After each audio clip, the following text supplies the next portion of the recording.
Okay, as we are all being tested and overwhelmed and questioning life, honestly, I keep seeing a group of people who are saying that they're essentially disillusioned right now. They're regretful. Like they just woke up and realized that something went wrong. And every time I see them, every time I hear them, I think we've seen this before, over and over, because disillusionment is not new. It's a recurring phase in American history, especially amongst people who thought that harm would never reach them. This happens every time a movement based on grievance and exclusion starts collapsing inward.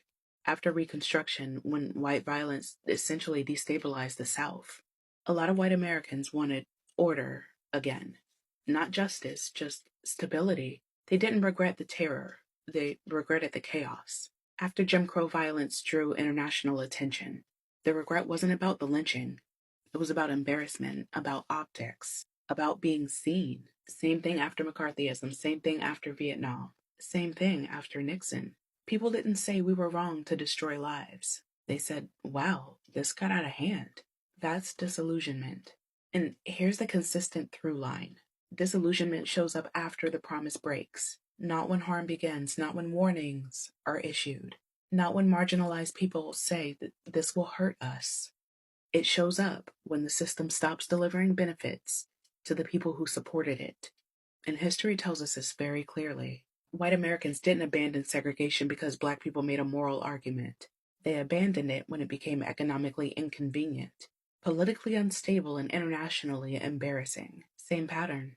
That's why I'm not moved by the regret now, because none of this was hidden.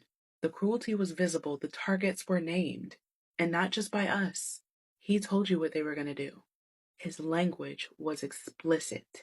We warned y'all in real time, y'all just didn't think it would touch you.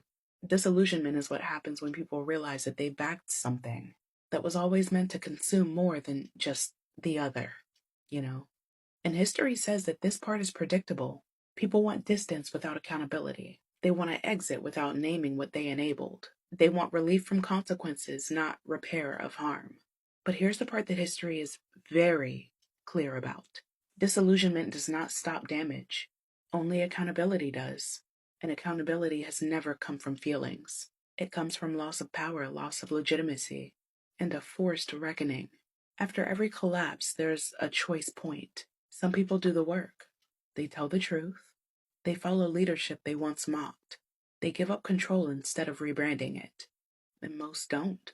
Most try to rewrite their role. They try to say that they didn't know. Most want forgiveness without a full confession. History's full of that too.